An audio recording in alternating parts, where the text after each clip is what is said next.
누가복음 23장 13절에서 25절 말씀을 봉독하겠습니다. 빌라도가 대제사장들과 관리들과 백성을 불러 모으고 이르되 너희가 이 사람이 백성을 미혹하는 자라 하여 내게 끌고 왔도다. 보라, 내가 너희 앞에서 신문하였으되 너희가 고발하는 일에 대하여 이 사람에게서 죄를 찾지 못하였고 헤롯이 또한 그렇게 하여 그를 우리에게 도로 보내었도다. 보라, 그가 행한 일에는 죽일 일이 없느니라. 그러므로 때려서 놓겠노라. 무리가 일제히 소리질러 이르되 이 사람을 없이 하고 바라바를 우리에게 놓아주소서 하니, 이 바라바는 성중에서 일어난 밀란과 살인으로 말미암아 옥에 갇힌 자로라. 빌라도는 예수를 놓고자 하여 다시 그들에게 말하되 그들은 소리질러 이르되 그를 십자가에 못 박게 하소서, 십자가에 못 박게 하소서 하는지라. 빌라도가 세 번째 말하되 이 사람이 무슨 악한 일을 하였느냐? 나는 그에게서 죽일 죄를 찾지 못하였나니 때려서 놓으리라 하니, 그들이 큰 소리로 재촉하여 십자가에 못 박기를 구하니 그들의 소리가 이긴지라. 이에 빌라도가 그들이 구하는 대로 하기를 언도하고 그들이 요구하는 자 곧 밀란과 살인으로 말미암아 옥에 갇힌 자를 놓아주고 예수는 넘겨주어 그들의 뜻대로 하게 하니라. 아멘.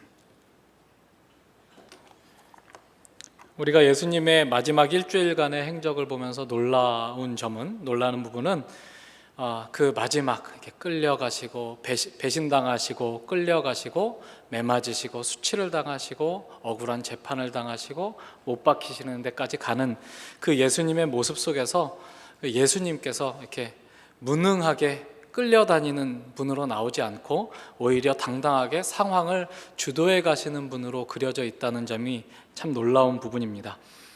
제자들과의 마지막 만찬을 마치신 후에 예수님께서는 습관대로 감람산, 즉 겟세마네 동산으로 가셔서 거기서 기도를 하시죠.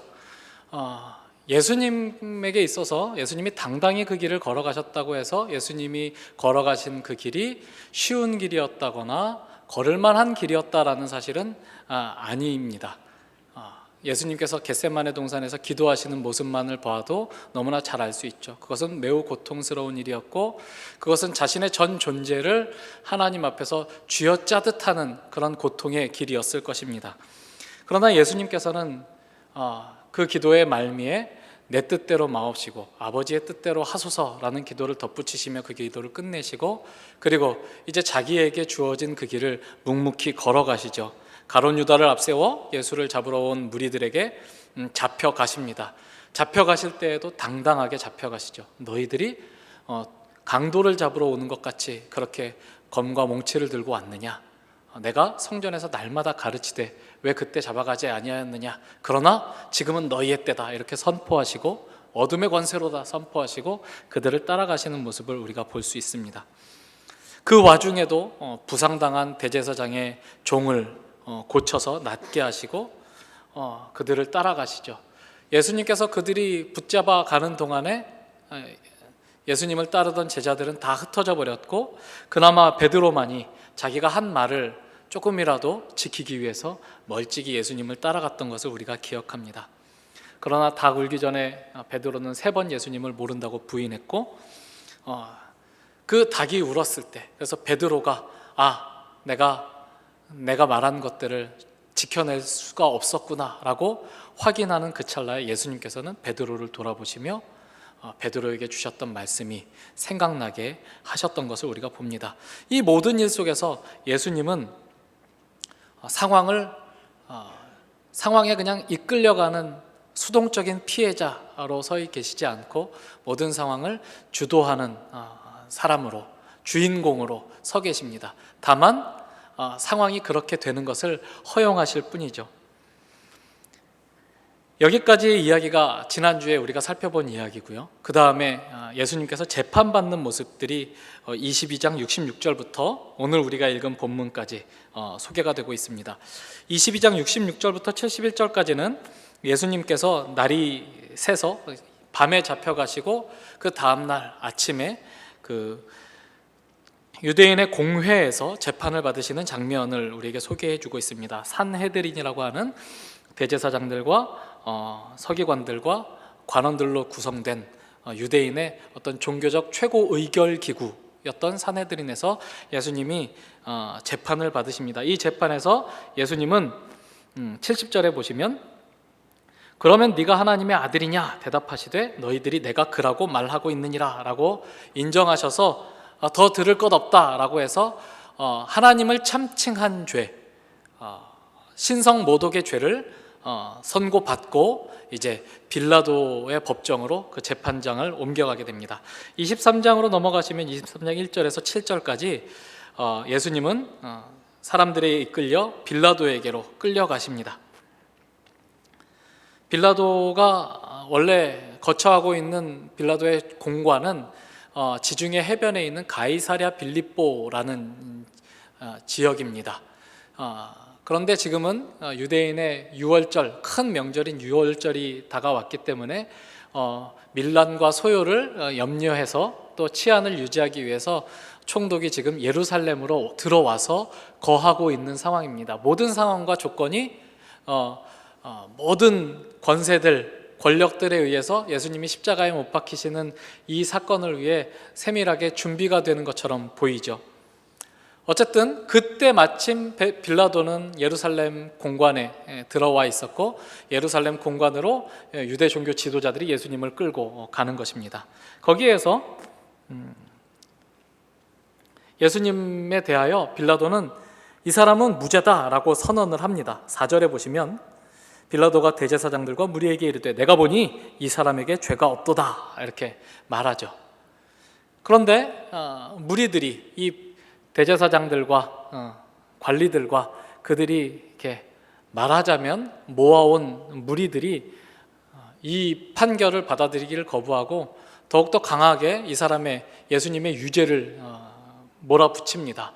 이 사람이 갈릴리에서부터 여기 유대 땅에 이르기까지 온 유대인들을 미혹하고 있다라고 이야기를 하는데 그때 빌라도가 갈릴리 출신이란 말이지 하고 마침 갈릴리 지역을 다스리고 있었던 분봉왕이었던 헤롯 안디바가 와 있는 곳으로 예수를 이렇게 떠넘깁니다. 옛날이나 지금이나 공무원들은 이렇게 책임을 자꾸 이렇게 회피하려는 습성을 가지고 있었던 것 같아요. 자기가 결정을 내리고 무죄라고 하기에는 이 사람들의 그 주장이 너무 세고 이 사람들의 주장을 그냥 무시하고 내 판결을 밀어붙이자니 정치적인 마찰이 생길 것을 우려한 빌라도에게 헤롯이라는 존재 그리고 예수님이 갈릴리 출신이라는 사실은 아주 빠져나가기 좋은 피난처였었던 것 같죠. 그래서 헤롯에게로 예수님을 보냅니다. 그래서 예수님을 데리고 또 이 무리들이 헤롯이 거하는 헤롯이 그 예루살렘에서 거하는 궁전으로 옮겨가죠. 거기에서 다시 헤롯에게 재판을 받으십니다. 그런데 헤롯에게 재판을 받으실 때 헤롯은 예수님을 보고 싶어 했고 예수님이 행하는 기적들을 한번 이렇게 좀 구경하고 싶어 했었던 그런 어떤 말초적인 호기심, 관심사를 가지고 예수님을 대했는데요. 예수님은 그에게는 아무 말씀도 안 하십니다. 유일하게 예수님께서 재판을 받으실 때마다 최소한의 말씀을 하십니다.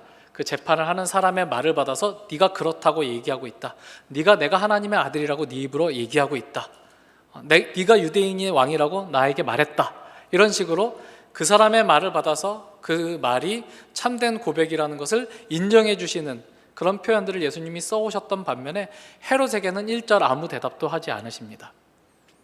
헤롯은 사실을 아는 데에는 아무 관심이 없었습니다. 예수가 누구인지에 대해서는 전혀 관심이 없었고 그냥 예수를 통해서 일어나는 재밌는 일, 여흥거리를 찾아보고 싶어 했었던 경박한 인물이었던 것으로 보이죠. 예수님은 아무 대답도 하지 않으시고 헤롯이 보기에도 예수님은 로마를 대항해서 유대인들을 선동하여 반란을 일으킬 반란의 수괴로 여겨지지 않았던 것 같습니다. 그래서 그저 그냥 업신여기고 희롱하고 왕에게 합당한 빛난 옷을 입혀서 빌라도에게 돌려보냈다라고 되어 있죠. 그리고 이제 우리가 읽은 본문 13절에서 25절로 넘어오는 겁니다. 다시 빌라도에게 오는 거죠. 오늘 본문은 그래서 그 빌라도의 법정에서 예수님께서 두 번째로 재판을 받으시며 형을 확정받는 이야기를 우리에게 소개해주고 있습니다. 자, 이런 이야기 흐름에서 그 예수님을 향한 재판이 여러 차례 반복되는 모습을 왜 이렇게 자세하게 기록했을까 하는 것을 한번 생각해 볼 필요가 있을 것 같습니다.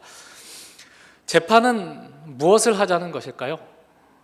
재판은 옳고 그름을 분별하고 밝혀내는 곳입니다.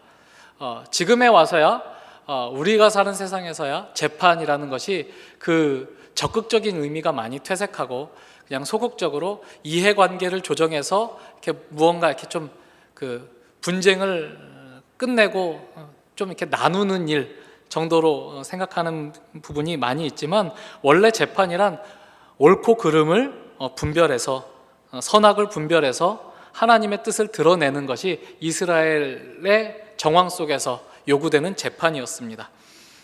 그래서 성경의 맥락에서 재판은 하나님의 통치를 대행하는 왕의 가장 중요한 책무로 여겨졌었습니다. 왕이 없었던 시절에도 하나님은 사사를 세워서 당신의 백성들을 재판하게 하셨죠. 사사의 가장 중요한 책무는 백성을 재판하는 일이었을 것입니다.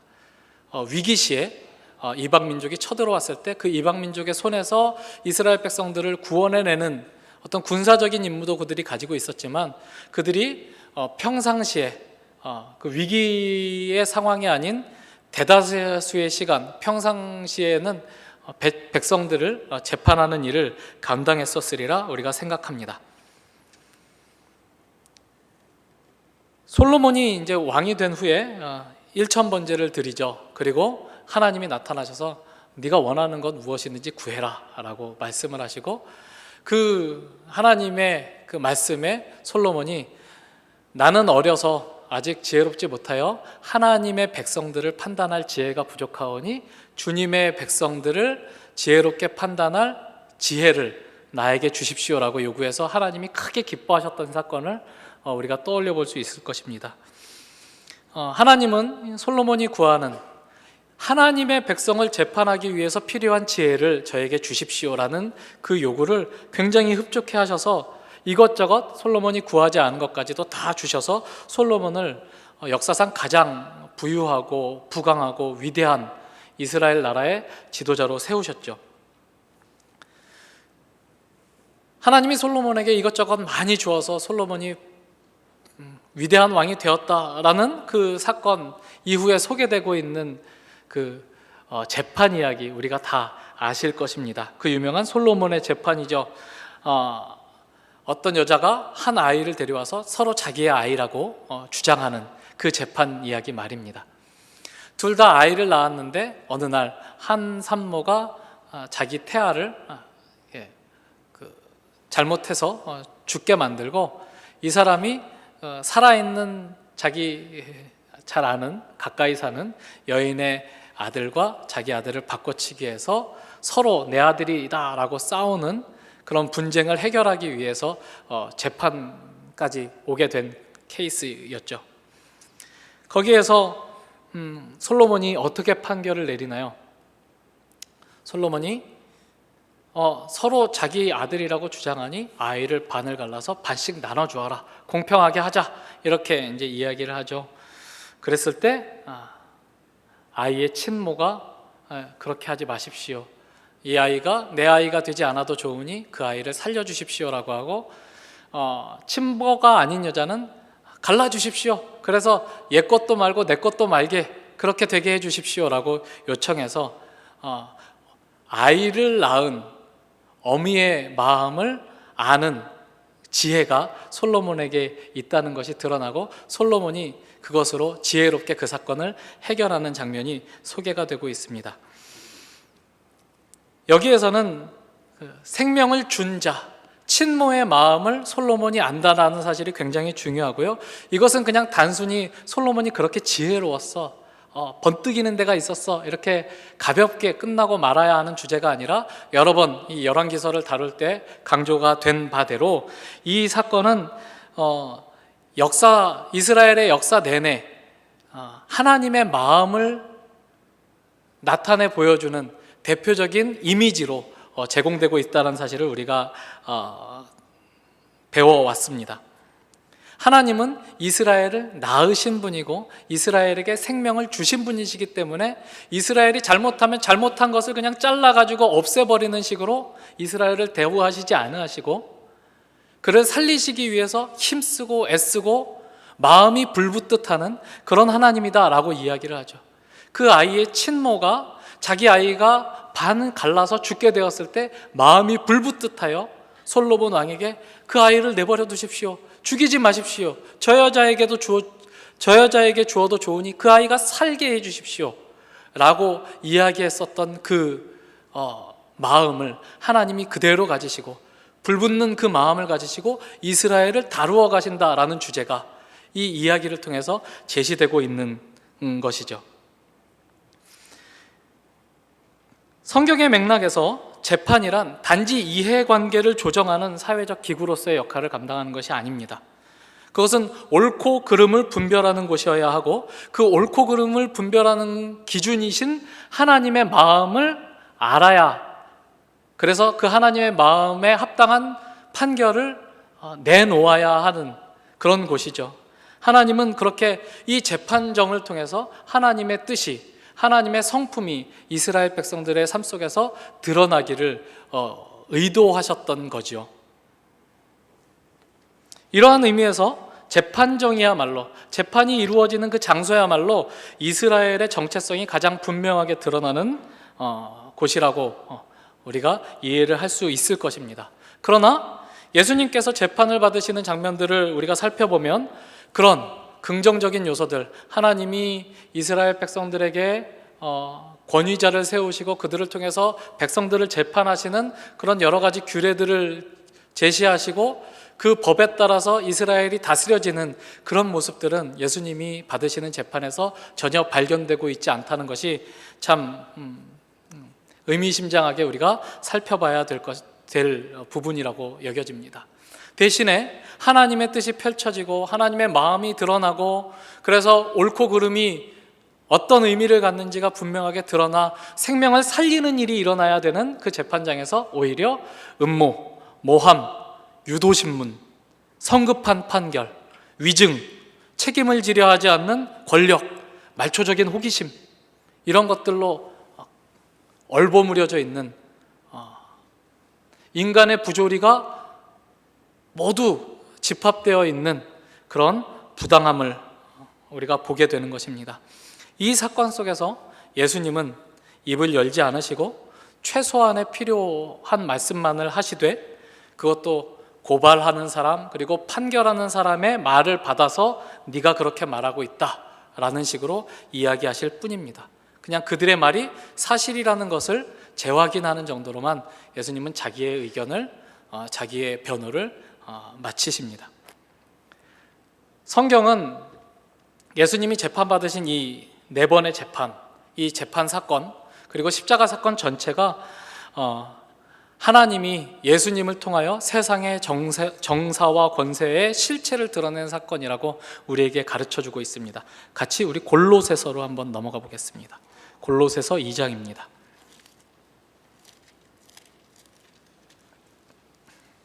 (326페이지) 신약성경 326페이지 골로새서 2장 12절부터 보겠습니다.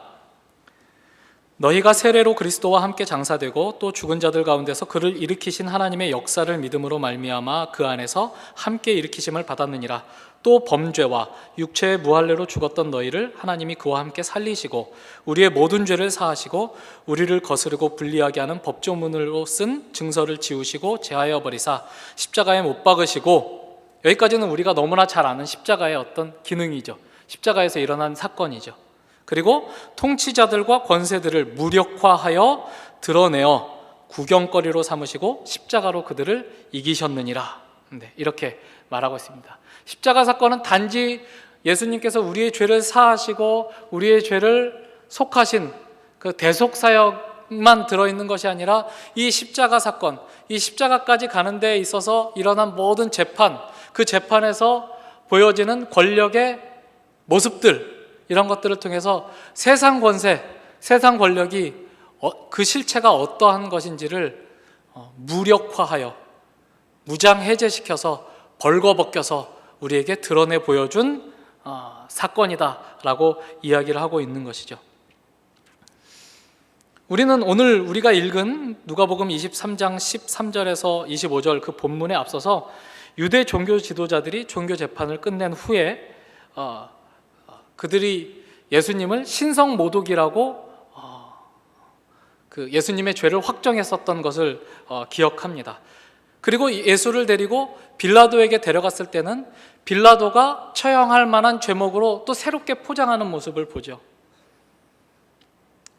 백성을 선동한다, 세금 바치는 것을 금한다.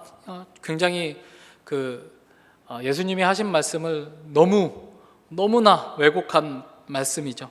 그리고 자칭 메시아라고 주장하여 스스로를 유대인의 왕으로 칭하고 있다라는 그 죄목으로 고발을 하죠. 이 세 가지 죄목은 한 가지 주장으로 귀결됩니다. 즉 예수님께서 로마에 대하여 그 반란을 꾀하고 있다는 것, 반란을 지금 선동하고 있다는 죄목으로 그 고발이 되고 있다는 것이죠. 신성 모독과 로마에 대한 반란이라는 죄목 사이에 일치점을 찾기가 굉장히 어려워 보입니다.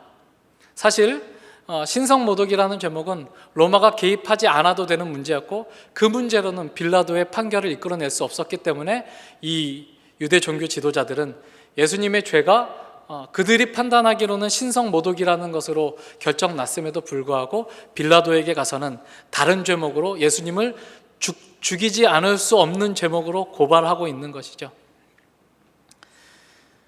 우리는 빌라도에 대해서 알아야 될 것들이 좀 있습니다. 우리는 빌라도가 공평무사한 관리라고 생각하는 경향이 있습니다. 왜냐하면 굉장히 그냥 그 전에는 캐릭터가 드러나지 않았던 사람이기 때문에요. 그러나 성경에 나와 있는 그 이야기들을 보면 그는 유대 사회에 대해서 대단히 반감을 가진 사람이었었던 것으로 여겨집니다. 누가복음에 나오죠. 예수님께서 명절에 빌라도가 갈릴리 사람 두어 명을 그 제단 앞에서 처형한 사건을 예로 들면서 그것이 비단 그 사람들의 잘못으로 일어난 사건이라고 생각하느냐라고 되물었던 사건들을 떠올릴 수 있습니다. 그는 가차 없이 무자비하게 성전 안에서조차 갈릴리 사람, 유대인들을 처형할 수 있을 정도로 유대인들에게는 무자비한 사람이었고, 그리고 유대 사회에 대해서 굉장한 반감을 가지고 있었던 사람으로 그 역사는 소개하고 있습니다. 그는 로마의 군기를 가지고 성전에 들어가기도 했고요.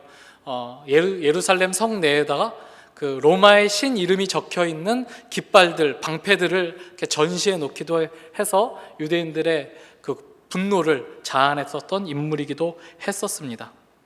무엇보다도 그는 유대인을 경멸했고 유대 사회를 싫어했고 자기가 유대의 총독으로 와 있는 현실을 못마땅해 했었을 것입니다. 그 당시 유대의 총독은 로마의 관리들이 굉장히 기피하는 지역들 중에 하나였을 것이거든요. 여기는 끊임없이 반란이 일어납니다. 뭐 이렇게 특출나게 잘난 것도 없는 동네인데 늘 자기네 민족은 뭔가 특별하다고 여기고 모든 나라 사람들이 우러러보는 로마의 시민을 이방인이라고 업신여기는 말도 안 되는 사람들이 사는 동네였거든요. 그래서 빌라도는 유대인들을 싫어하는 사람, 유대 사회를 경멸하는 사람, 유대인에 대해서 어떤 배타적 우월감을 가지고 있었던 사람으로 우리가 여긴다면 그가 또한 자기가 어쩔 수 없이 이 유대 지역의 총독으로 와 있지만 총독으로서의 직무를 잘 감당하기 위해서 유대 사회의 지도자들의 동태들을 늘 수시로 보고받았으리라 합리적인 추론을 할 수 있죠. 이 사람은 유대 종교 지도자들의 습성을 그 누구보다도 잘 알았을 것입니다. 그래서 예수를 만났을 때, 그들이 예수를 고발했고 예수를 가서 신문했을 때 네가 정말 유대인의 왕이냐? 라고 묻고 예수님이 네가 그렇게 이야기하고 있다라고 대답했을 때 이 사람은 죄인이 아니다 라고 확신을 할 수 있었던 것이죠. 그 누구보다도 반란을 꾀한 사람들을 많이 만났던 사람, 그리고 반란을 꾀하는 사람들을 많이 잡아다가 처형했었던 인물이 바로 빌라도거든요. 눈빛만 봐도 아는 거죠. 그 형사들이 범죄자들을, 조폭들은 딱 가다가 눈빛만 봐도 쟤는 조폭이구나, 범죄자구나를 안 되는 거 아니에요. 예수님을 만났을 때 예수님의 눈빛, 예수님의 태도, 예수님의 말씀을 보고 빌라도는 분명히 알았을 것입니다. 그러나 그가 확신을 가지고 무죄라고 선언하는 것에 대해서 유대 종교 지도자들은 강력하게 반발하는 모습을 보입니다. 그리고 헤롯에게 보내졌다가 다시 빌라도에게 돌아왔죠. 이 13절에서 25절까지 이르는 동안에도 빌라도는 3번이나 예수는 무죄다라고 선포합니다. 자, 너희들이 이 사람에 대해서 고발하는 죄목에 대해서 나는 이 사람에게 죄를 물을 아무런 혐의도 찾지 못했다. 헤롯도 그렇게 이 사람이 무죄라고 우리에게 돌려보냈다. 도대체 무슨 일이냐? 왜 그를 죽이려고 하느냐? 이렇게 여러 번 빌라도는 예수님의 무죄를 주장하죠. 그러나 끝끝내 자신의 판단을 관철시키지 못하고 무리의 요구대로 십자가에 못 박도록 예수를 내어주는 데까지 이르게 됩니다. 빌라도는 그 당시 유대 사회에서 가장 높은 권세, 가장 높은 권위를 차지하고 있었던 사람입니다. 그 당시 세계는 로마가 다스리는 세계였고, 로마에서 파견한 로마의 총독은 로마의 황제를 대리하는 자로 그 자리에 서 있기 때문에 빌라도를 거스르는 것은 로마의 황제를 거스르는 것이나 마찬가지인 상황입니다. 그러나 당대 최고의 권력을 가진, 적어도 유대 지역에서만큼은 최고의 권세를 가졌던 빌라도도 자신의 안위를 지켜내기 위하여 밀란이 날까봐 두려워하여 예수님이 무죄인 것을 알면서도 예수님이 유죄인 것으로 유죄인 것으로 판결을 내리고 십자가에 못 박도록 넘겨주었던 것이죠. 자신의 안위에 문제가 생길까봐 예수를 그저 희생양으로 삼는 모습을 우리가 보게 됩니다. 이것은 예수를 십자가에 못 박으라고 강력하게 요구했던 유대 종교 지도자들의 모습에서도 확인할 수 있는 바입니다. 그들이 왜 예수님을 죽이려고 했을까요? 예수님이 그들이 가지고 있었던 권리와 기득권을 굉장히 뿌리부터 뒤흔들고 있다는 위기감 때문에 자신이 가진 것들을 지켜내기 위하여 예수님을 십자가에 못 박기로 밀어붙이고 있는 것이죠. 헤롯은 아무 생각이 없는 사람입니다. 정의를 구현하게 하기 위하여 하나님이 그에게 권세를 주셨음에도 불구하고 그 권세를 가지고 하나님의 뜻을 이루는 일이나 최소한의 도덕과 정의를 구현하는 일에는 관심이 없고 그저 자신의 힘을 가지고 여흥이나 일삼으며 다른 사람의 안위를 염두에 두지 않는 모습을 헤롯에게서 보죠. 우리는 유대 종교 지도자들, 빌라도, 헤롯, 그리고 다시 빌라도로 돌아오는 이 재판의 모습들을 통해서 이 세상의 권세가 가지고 있는 실체를 보게 되는 것입니다. 모든 재판, 모든 판결이 정의를 이루는 일에 목적을 두기보다는 권세자들이 자기의 안위를 지켜내기 위해서 수단화하는 모습으로 전락하는 그런 모습들을 보게 되는 것이죠.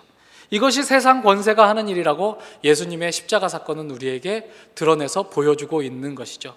오늘날 우리나라에서 일어나는 일들, 우리 사회에서 일어나는 일들과 얼마나 흡사합니까?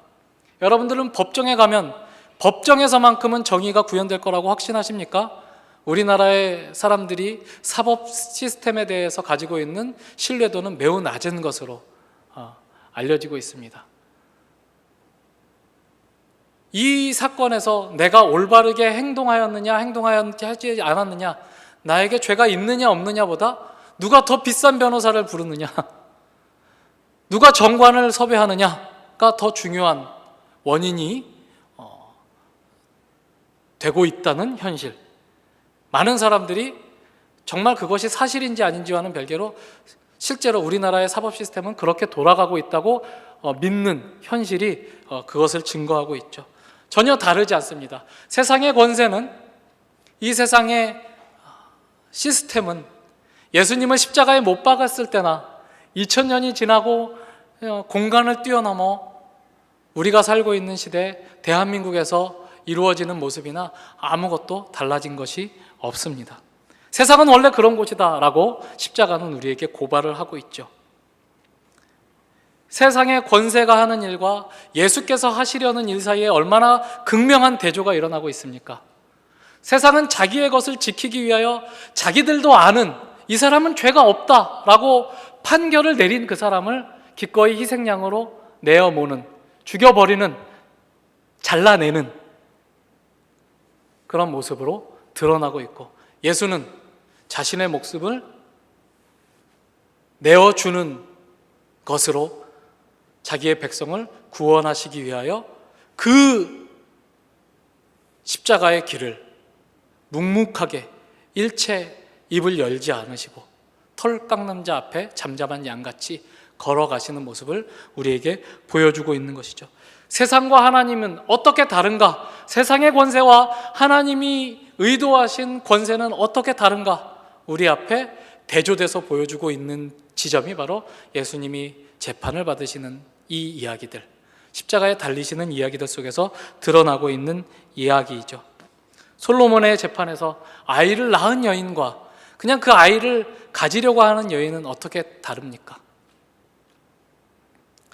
아이를 낳은 여인은 그 아이의 생명을 살리는 일에 관심이 있고, 아이를 갖고자 하는 여인은 그것을 소유해서 얻는 유익에만 관심이 있을 뿐이죠. 세상은 기껏 소유하고 소비하고 그렇게 자신을 치장하고 자신의 안위를 보장받는 일 외에는 관심이 없습니다. 결국 사망으로 귀결되는 한계를 우리에게 노출하고 있죠. 그러나 하나님은 생명을 주시는 하나님이고 그 생명을 지키시는 하나님이고 그 생명이 자라나기를 원하시는 하나님이십니다. 우리 구약성경 호세아 11장을 한번 가서 보겠습니다.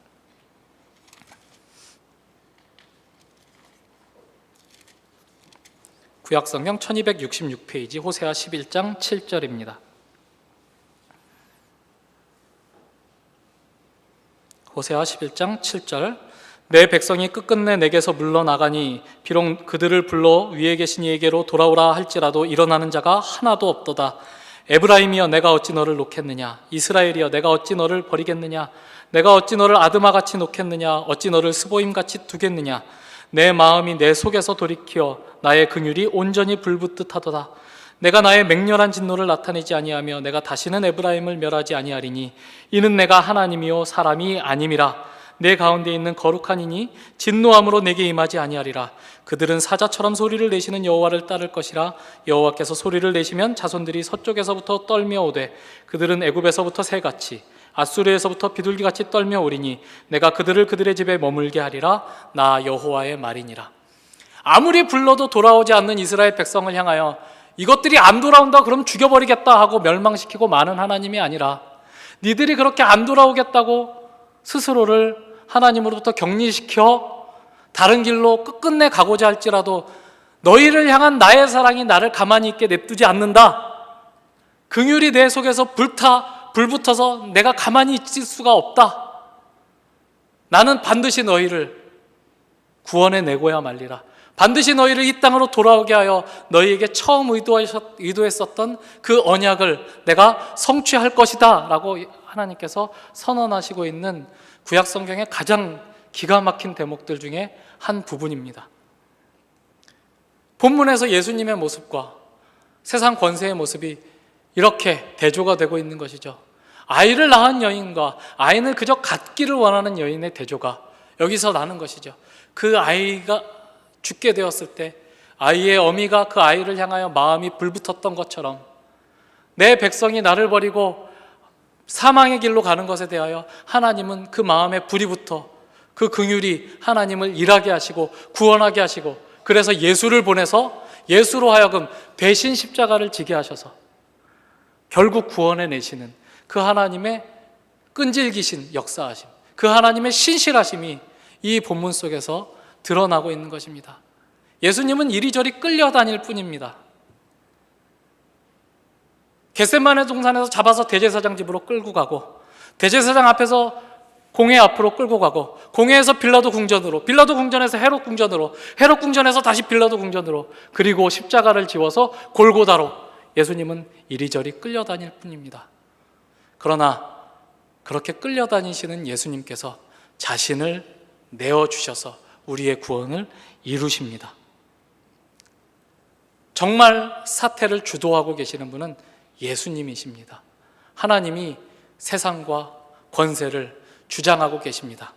마지막으로 제가 오늘 성경을 너무 많이 찾는 것 같아서 미안한데요, 사도행전을 한번 보겠습니다. 사도행전 4장.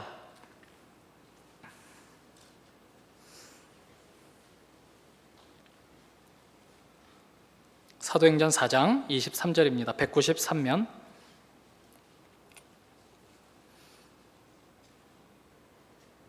사도들이 노임에 그 동료에게 가서 제사장들과 장로들의 말을 다 알리니 그들이 듣고 한 마음으로 하나님께 소리를 높여 이르되 대주제여 천지와 바다와 그 가운데 만물을 지은 이시여 또 주의 종 우리 조상 다윗의 입을 통하여 성령으로 말씀하시기를 어찌하여 열방이 분노하며 족속들이 허사를 경영하였는고 세상의 군왕들이 나서며 관리들이 함께 모여 주와 그의 그리스도를 대적하도다 하신 이로소이다.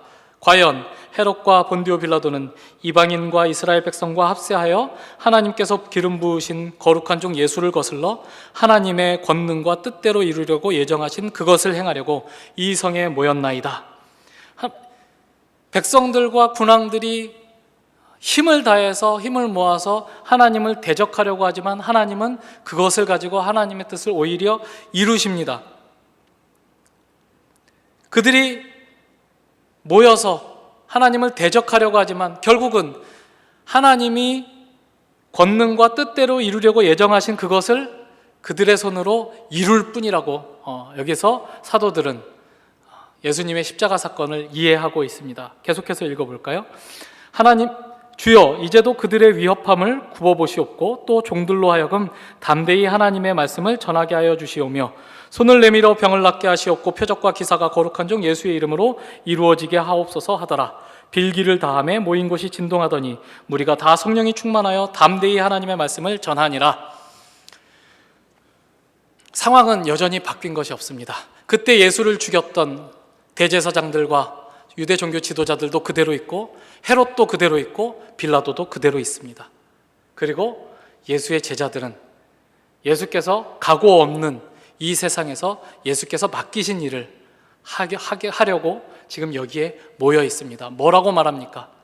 하나님, 그들은 그들의 일을 할 것입니다만 그들의 일을 통해서 하나님은 당신의 뜻을 이루실 것입니다. 우리가 예수 안에서 보았고 우리가 증거로 갖고 있습니다. 그러니 여전히 살기 등등한 저들의 권세 속에서 그리스도께서 맡기신 일을 해야 하는 우리에게 담대함을 주옵소서, 이렇게 요구하고 있는 것이죠. 네, 아까도 말씀드렸다시피 세상 권세는 여전히 바뀌지 않았습니다. 이 세상은 우리를 늘 위협합니다. 너 이 세상의 법칙을 따라 살지 않으면 죽어, 도태돼, 망해. 세상의 권세가 실제적인 위협으로 우리에게 다가옵니다. 그러나 어떻게 기도해야 한다고요? 주여 이제도 그들의 위협함을 굽어보시옵고 종들로 담대히 하나님의 말씀을 전하게 하옵소서. 예수님이 그들의 권세를 인정하시고 내버려 두시고 그들의 판결을 받으셔서 하나님의 뜻을 이루었던 것처럼 그들과 싸워서 그들을 전복시켜서 문제를 해결하려고 하는 것이 아니라 그들이 권세를 잡은 그 상황 속에서 오늘 우리가 해야 될 일들을 담대히 할 수 있도록 하나님 우리에게 믿음을 더해 주십시오라고 기도하는 본을 사도들이 우리에게 보여주고 있는 것입니다.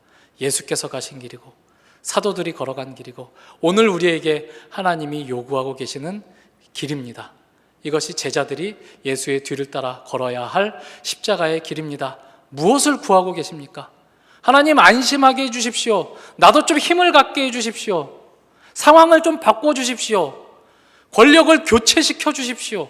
이런 기도는 너무나 얕은 기도입니다.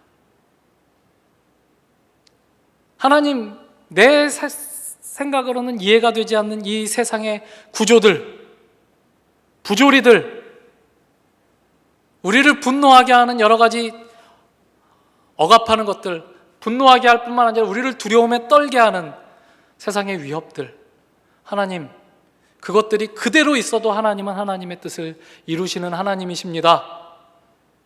하나님, 예수를 통하여, 사도들을 통하여 증거하셨던 그 증거가 우리의 인생을 통하여서도 드러나게 해주십시오라고 담대히 기도할 책임이 이 말씀을 듣는 우리에게 있는 줄로 믿습니다. 기도하겠습니다. 하나님 아버지, 감사합니다. 하나님, 우리는 연약한 사람들입니다. 세상이 우리를 위협하면 우리는 벌벌 떱니다. 세상의 권세에 우리는 설설 깁니다. 그러나 그 모든 권세와